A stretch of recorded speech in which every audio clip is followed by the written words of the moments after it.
And welcome to the big weekend show, Christmas special. I'm Joe Concha, along with Anita Vogel, Lisa Booth, and Tom Shalhoub. The big story this Christmas Eve. 'Twas the nightmare before Christmas, when all through the White House, not a creature was stirring, not even commander or major.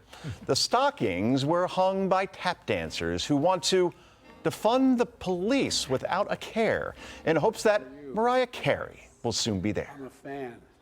Hello, Mariah. How are you? Hello, sir. I'm a fan. I'm a fan. I just want you to know. Oh, we love it. Come on. The president and first lady were all snug in their beds while visions of Mariah danced in their heads. When out of the U.S. Mint arose such a clatter, others' hopes that money was being printed for them to help them pay for their Christmas groceries, and that had them all a clatter.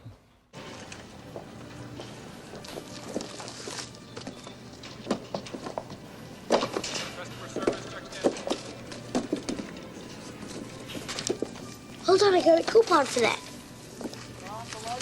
It was in the paper this morning. 1983. That's right. Back when the Christmas classic Home Alone came out, the groceries Kevin McAllister got were under $20. Now we're paying nearly 250% more. If I bought the same groceries as Kevin today, it would cost more than $70. And what if I wanted a partridge in a pear tree or 7 swans a-swimming from the 12 Days of Christmas? Well, for the first time, the cost of the Christmas Carol, when you add up each verse, is more than $200,000. Gee, that's a lot of money for just 12 Days of Christmas, Anita. I would say. Yeah, would you buy anything on that list? Well, yeah, I don't know if I could. I don't know if I could afford it. Right? Well, the maids that are milking, right? Do you get to keep the milk, or do they go run away with the milk? Because milk's very expensive I think now. it's more expensive to keep them. You just buy the milk. It's Maids much and cheaper. milk, right? Yeah. I mean, Joe, I was just thinking, like, what could I buy if I went to the grocery store with $20? I don't even know. You could buy maybe some milk, maybe some eggs, and a piece of fruit. That's about it. $20 doesn't get you far anymore. And Lisa, this is a record-breaking administration, right? Record-breaking gas prices, record number of people coming across the U.S. southern border. The last 2 Thanksgiving have been the highest on record in terms of cost for the dinner, and now we're seeing it with Christmas as well. The question is, if people can't afford this, do they simply run up credit card debt and then swim and drown in the interest for the following year? Is that where we are at this point, a nation of borrowing? Well, did you know that, real quick, 7 swans of swimming would cost you $13,125, 2 turtle doves, $750. Not exactly a steal. Yeah. But that's exactly what they're doing, Joe. I mean, we know that Americans' credit card debt now is $1 trillion. So Americans are truly maxed out financially. Thanks to Bidenomics. I mean, this is what's happening in the country. People are struggling. They're having to put groceries on their credit card. And to add insult to injury, what is happening? We have open borders right now where we have all these illegal immigrants coming from enemy nations like China, Turkey, from other places in the Middle East as well, and Americans are footing the bill. So at a time when they're suffering, at a time when they're having to max out their credit cards just to be able to pay the bills, to be able to pay for groceries, they're also having to fund people who knowingly are breaking our laws and taking advantage of us. It's sick. Tom, it's a sad state of affairs. And let's just use a more recent example. Like Home Alone came out in the 90s, early 90s. Let's go with between last year and this year. The same grocery list that Kevin McAllister had was $44.40 last year. This year, it's $72.28. We're approaching double now at this point. This is unsustainable. Well, I'm probably about as wise about prices as Kevin McAllister is, because like, if I ever see the prices right, I don't know what anything costs. I never do any I don't know when the last time I was in a store. Really? Yeah. I mean, my wife does. How do you get? Oh, I was going to say. God bless. I have a wife. What are you kidding me? No, I don't know what anything costs, and I don't look at anything. My father-in-law said to me, "Tom, what are you paying for oil?" I said, "I don't know. I don't want to know." I mean, the oil guy comes, I've got it, my bank hooked up to it. He takes the money out, and I don't want to see it. I do not want to see what I'm paying for oil because I know it's a lot. It's a great point. I do automatic pay on everything to the point where I don't know what I'm paying for anything anymore. So maybe I don't see the increase until I check my bank account and say, boy, that isn't what it should be. And Anita, a lot of people, unfortunately for Christmas, it's Christmas Eve, and I can't believe we have to talk about this, have to choose between eating and heating.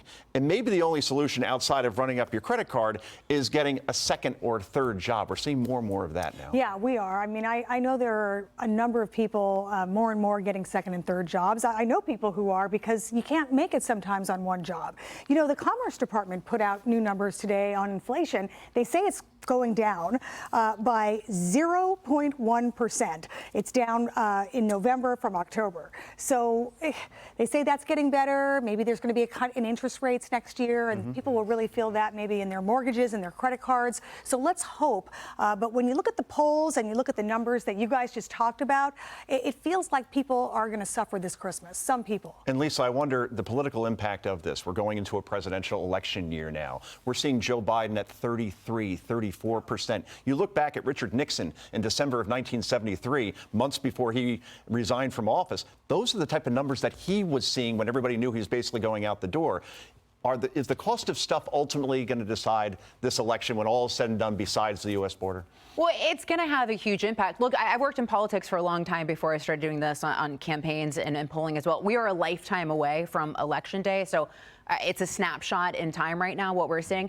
But yeah, I mean, look, this is something, Joe Biden's going to go out and try to sell Bidenomics, but people feel the impact. They know the impact. They're going to the grocery store. Everything costs more. They're going to get gas. It costs more. And so it's tangible. So it's very difficult for the administration to try to gaslight the American people when they're feeling it, they're seeing it. And that's why he's at 39% in polling. That's why he's facing the lowest approval rating for a modern day president at this point running for re-election. So it's there in the polling because people are just feeling the pain. And it's sad that people are in so much pain right now financially. Indeed. And staying within the theme of movies that came out in the late 80s and early 90s, how much Christmas lights add to your Clark Griswold's electric bill? Well, let's just say he used white incandescent string lights like I used to back in the day. He'd need 1,000 strands in order to have 25,000 individual bulbs. Using the formula above, that light display would cost Clark about $186.30